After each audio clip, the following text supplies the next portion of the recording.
Why do people betray the ones they once swore to love? Why do some hearts wander, even after they promised loyalty? Most of us, at least once in our lives, have asked this haunting question.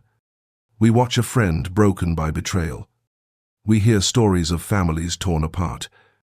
Maybe we have lived it ourselves, left wondering how someone we trusted could cross that line. Infidelity is one of the most painful wounds in human relationships. It destroys trust, shatters stability, and leaves behind scars that can take years, even lifetimes, to heal. And yet, it is not a new story. Across myths, religions, and history, betrayal appears again and again, as if it carries a meaning deeper than the act itself. Carl Jung never wrote directly about cheating in the way we speak of it today, but his ideas about the shadow, about archetypes, about Anima and Animus, open a window into what infidelity really reveals. Jung showed us that human behavior is not simply logical or moral. Beneath the surface, the psyche is alive with forces we do not fully see. Desires repressed, wounds unhealed, images projected onto others. This video is not about judging or excusing betrayal. It is about understanding. Because hidden inside every act of infidelity lies a truth about the human soul, about its longing, its blindness, and its hidden hunger. If you stay with me, we will explore what infidelity exposes, the archetype of betrayal, the power of the shadow, the pull of Anima and Animus, the wounds of childhood, and the collective shadow of our society. And in the end, we will also explore the possibility of healing. Because if betrayal is a wound, it is also a mirror. And sometimes, when we dare to look into that mirror, we see not only the darkness of another, but the forgotten parts of our own soul. Betrayal is not a modern invention. It is as old as humanity itself. In the Bible, Judas betrays Jesus with a kiss. In ancient Greece, Clytemnestra betrays Agamemnon with her lover. In countless myths and stories, betrayal is the turning point that changes everything. It is an archetype, a universal pattern of human experience that repeats across cultures and generations. Jung described archetypes as ancient images and instincts that live within the collective unconscious. They are not just stories from the past, they are living forces within us. When we betray, or when we are betrayed, we are not simply acting as individuals.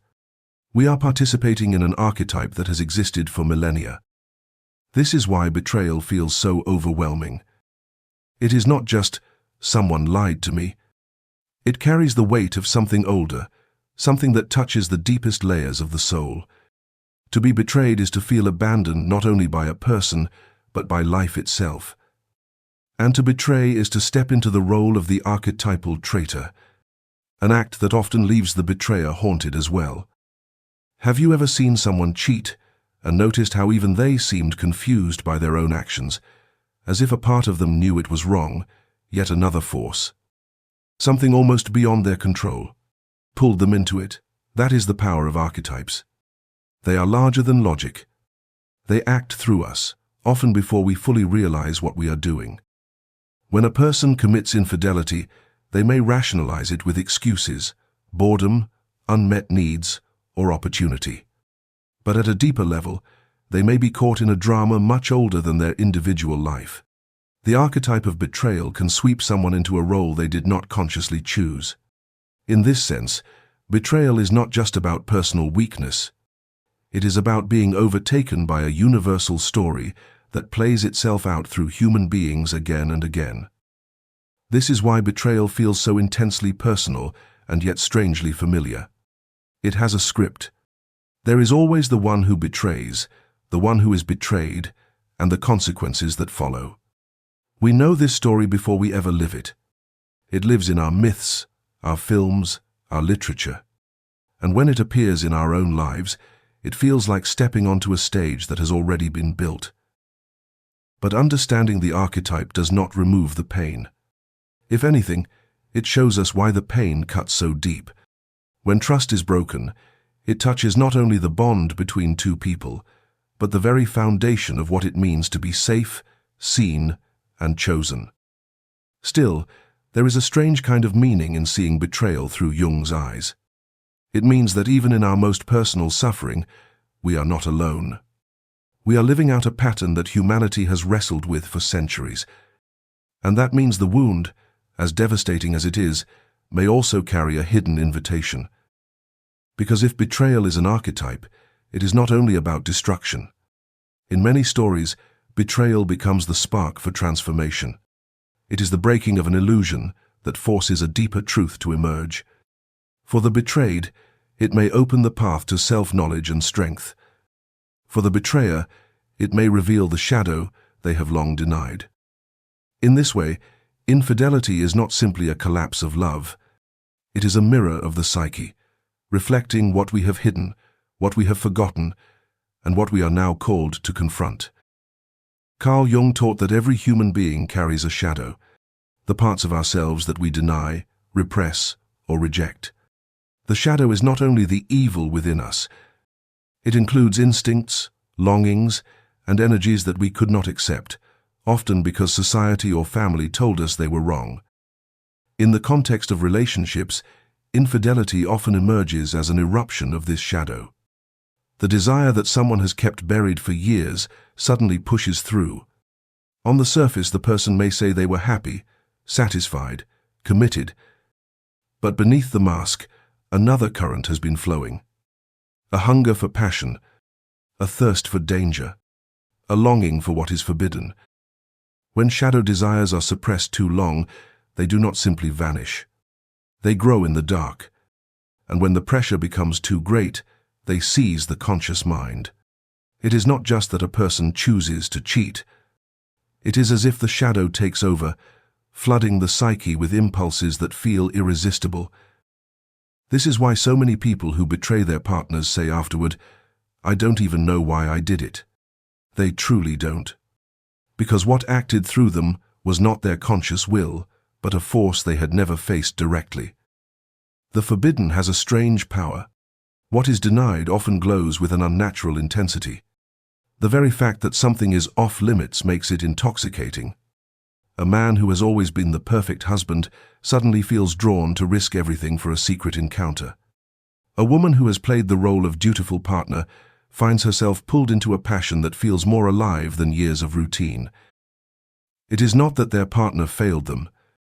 Often, it is that they failed to integrate their own shadow. They tried to live only in the light, orderly, loyal, responsible, while pretending the dark did not exist. But the psyche will not tolerate rejection forever. The disowned parts eventually return, often in destructive ways. To understand infidelity through Jung's lens is to see that cheating is rarely just about sex. It is about the eruption of the shadow, the unacknowledged hunger, the wild longing that was never given space to breathe. This does not justify betrayal, but it explains why it feels inevitable to some, because unless we do the hard work of facing our shadow, we risk being possessed by it. And possession always carries consequences. For the one who cheats, this possession can feel like a sudden liberation. Finally, I feel alive again, but that feeling is deceptive. It is not real freedom.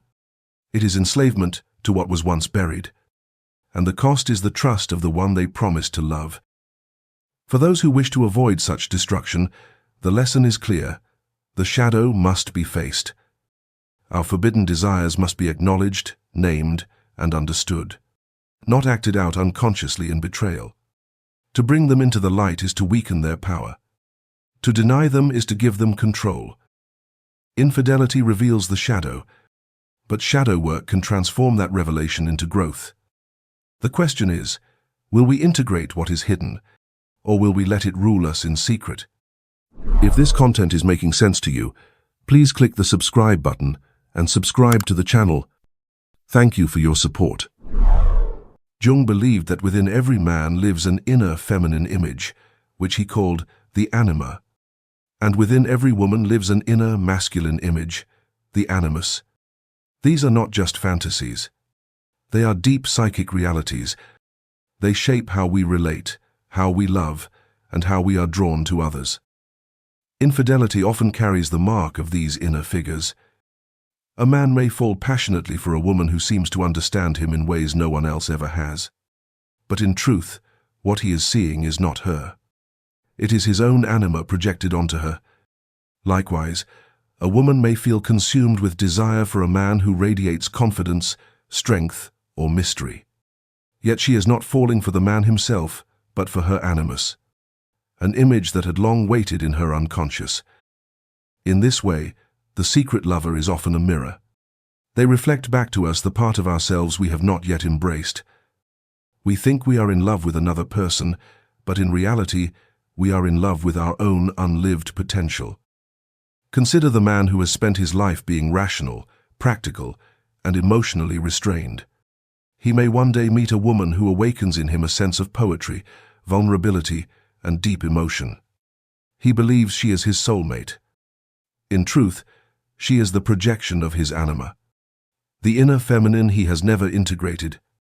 Instead of discovering that part within himself, he chases it outside, often through an affair. Or think of the woman who has always felt dependent, uncertain, hesitant to take risks. One day she encounters a man who seems bold, decisive, powerful. She falls for him, convinced that he completes her. But what she is really meeting is her animus, the inner masculine strength she has not yet embodied.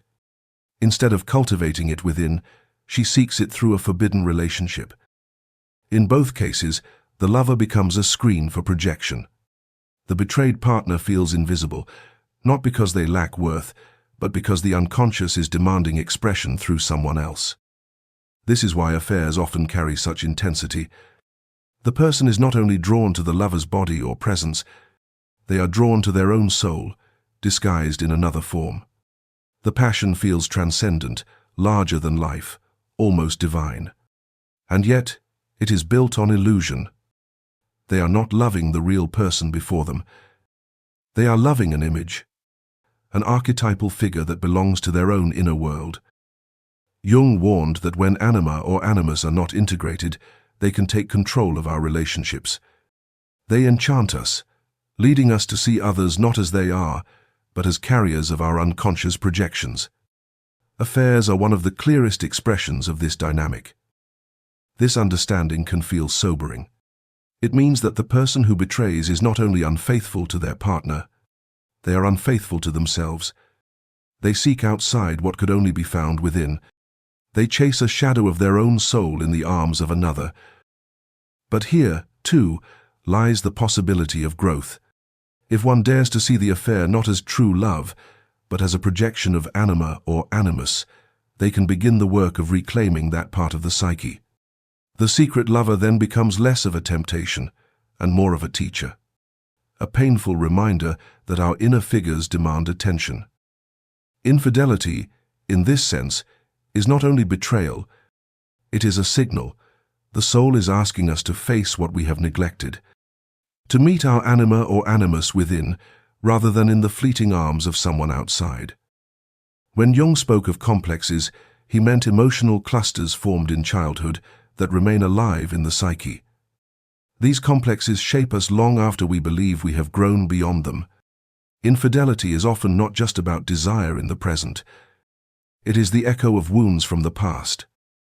A child who once felt abandoned by a parent may grow into an adult who unconsciously recreates abandonment. They may cheat, not because they truly want to leave, but because some part of their inner child is repeating the script, "I will not be chosen, I will be left behind."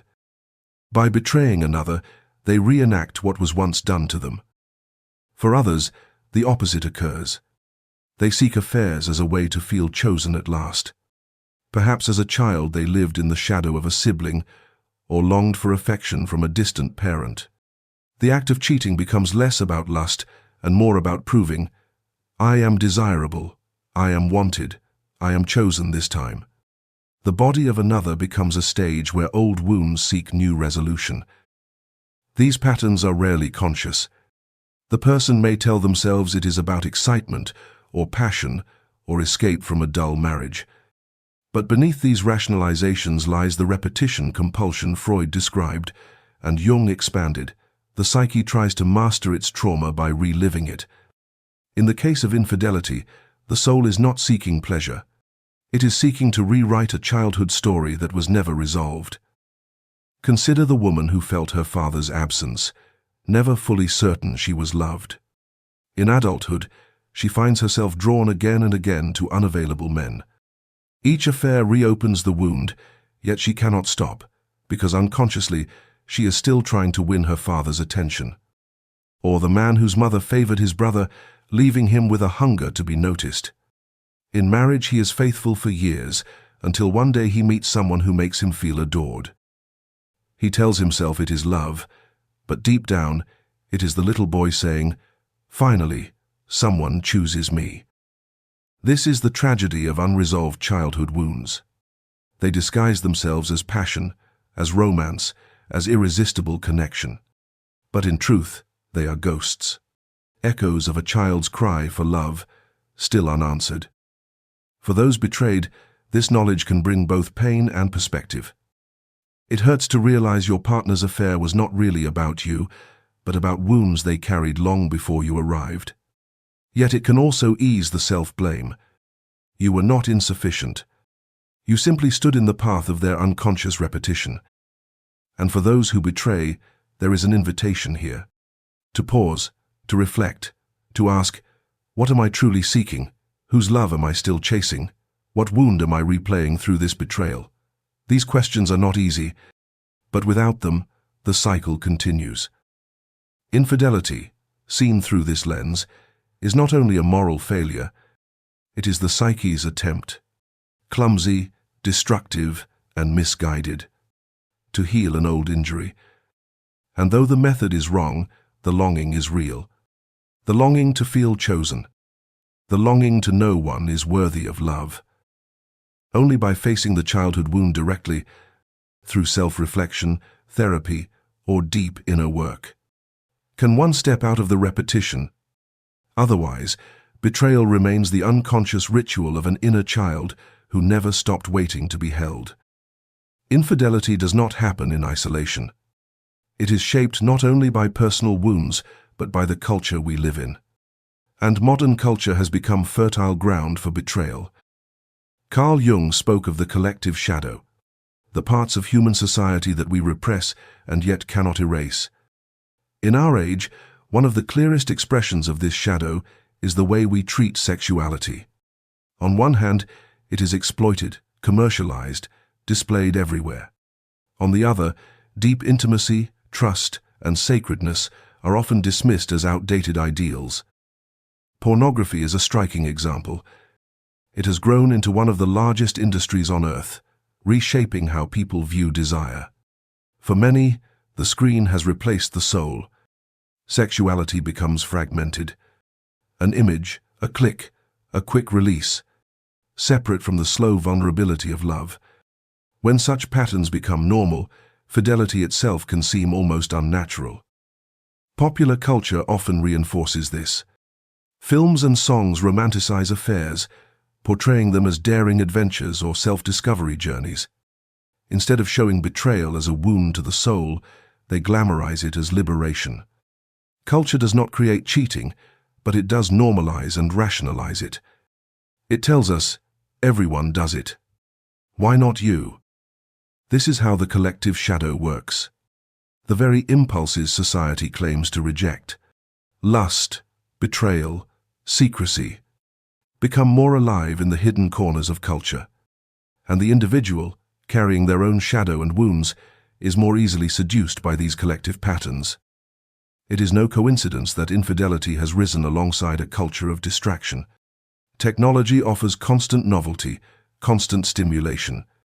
Apps designed to connect people also make betrayal one click away. In such an environment, loyalty requires not just personal strength, but conscious resistance against cultural currents. Yet there is a deeper issue here. Jung warned that when eros, the soul of love, is split off from the body, relationships lose their sacred depth. Infidelity is often the symptom of this split. When society treats desire as entertainment and marriage as just another contract, betrayal is no longer shocking. It is simply another expression of a world where depth is forgotten. But we must remember, the collective shadow is still our shadow. If culture normalizes betrayal, it is because individuals, in their own hearts, have not faced the truth of their desires, wounds, and longings. Society is only the mirror. So when we see infidelity everywhere, it is not just a sign of moral decline. It is a reflection of the collective psyche crying out for integration. A culture that denies intimacy will be consumed by shallow passion. A society that denies its hunger for soul will gorge on empty substitutes. Infidelity, in this sense, is not only a private act of betrayal, it is the shadow of a civilization that has lost touch with the sacred. And until we reclaim eros, not as pornography, not as thrill, but as the living fire of the soul, we will keep repeating this pattern on both personal and collective scales. Infidelity tears through trust like fire through dry wood. It leaves behind ashes, of promises broken, of intimacy shattered, of safety destroyed. The first instinct for many is either to escape or to condemn. And yet, Jung would invite us to pause, to ask not only who is guilty, but also, what is the psyche revealing? Healing begins with this shift, to move from blame alone into understanding. Not to excuse betrayal, because betrayal wounds deeply, but to recognize that beneath the act lies a call from the unconscious. The affair is not simply about another person. It is a mirror of shadow, projection, and wound. And what is revealed cannot be unseen. For the one who has been betrayed, the path is not easy. The pain of being deceived is visceral. It can shake the very foundation of identity. Am I not enough? Why was I not chosen? But Jung would remind us, betrayal often says less about the betrayed and more about the inner fractures of the betrayer. To internalize the guilt is to misread the story. Healing here means reclaiming dignity, remembering that the wound inflicted came from another's unconscious struggle, not from your unworthiness. For the one who has betrayed, the challenge is different. It is tempting to hide behind excuses or to minimize the harm. But if the event is to become transformative, it requires brutal honesty. To admit, I was possessed by what I had not faced. The shadow, the anima, the childhood wound, the collective influence, all these forces rose, and I surrendered to them. Facing this truth is the beginning of individuation, the process of becoming whole, because individuation is not the pursuit of perfection. It is the integration of opposites. To integrate the shadow is to recognize our hidden desires without letting them rule us. To integrate anima or animus is to stop projecting them onto others and instead embody their qualities within. To heal childhood wounds is to stop reenacting the past through destructive choices. Betrayal, then, can be an initiation. Painful, yes. Humiliating, yes. But also capable of breaking the false self, the mask of loyalty, the illusion of control, and opening the door to authenticity. In this sense, infidelity can serve as a threshold. On one side, denial and repetition. On the other, awareness and transformation. But this crossing is not automatic. It demands courage. It requires both individuals, if they choose to remain together, to look unflinchingly at what has been revealed, to speak truths that were long buried, to confront not only the act of betrayal, but the deeper fractures that made it possible. Some relationships will not survive this reckoning, and that too can be a form of healing, because sometimes individuation requires letting go of what cannot hold the weight of truth. But for others, this confrontation can become the soil of renewal, not a return to what once was, but the birth of something truer, deeper, more conscious. To heal from infidelity is not to erase the wound. The scar will remain, but scars can become reminders of survival, of lessons learned, of shadows faced. They mark the places where pain entered and where growth began. Jung once said, "Individuation does not come to those who live in the light, but to those who walk through the darkness." Infidelity is one of those darknesses. It shows us the parts of ourselves and of our partners that we wished we could avoid. But to avoid them is to remain fractured. To face them is to begin to become whole. So healing after betrayal is not only about restoring a relationship, it is about restoring the relationship with the soul, about turning toward the hidden forces that drove the act and asking them, "What do you need from me? What truth are you demanding, I see?" If we can hold that question, if we can walk through the fire rather than run from it, betrayal may become not only an ending, but also a beginning. A painful initiation into the deeper journey of individuation, the becoming of who we truly are. Infidelity is often spoken of as the end of love. And in many ways it is. It ends the illusion of safety, the comfort of certainty, the innocence of trust. Yet through Jung's eyes, it is more than just an ending. It is also a revelation. We have seen how betrayal follows an archetype that is older than any single relationship. How the shadow, when denied, rises up and takes control. How Anima and Animus project themselves onto secret lovers, disguising inner hunger as outer passion. How childhood wounds echo into adulthood, replaying abandonment and the desperate need to be chosen. And how society, through its collective shadow, normalizes betrayal and empties arrows of its sacred depth. All of these layers remind us, infidelity is not a random mistake. It is a mirror, a dream acted out in waking life, carrying messages from the unconscious. And though its cost is great, its meaning can be transformative, if we dare to look at it honestly. For the betrayed, the path is to reclaim dignity and self-worth, refusing to carry guilt that was never yours. For the betrayer, the path is to face the hidden forces within, no longer projecting them outward but integrating them into the self. And for both, there is the possibility, though never the guarantee, of turning betrayal into an initiation toward greater truth. Because cheating is not only the collapse of trust, it is also a call to awaken, to see what has been hidden, to hear what the soul has long whispered. In this sense, betrayal is like a nightmare that, when interpreted, becomes a message from the deeper self. So let us not rush to cover the wound with judgment or denial. Let us pause. Let us listen. For within every act of infidelity lies not only pain, but also a hidden invitation to step beyond illusion into the harder but truer work of individuation. If you have walked through betrayal, I invite you to share your reflections below. Leave a word, or even just a silent mark, for those who have carried this pain.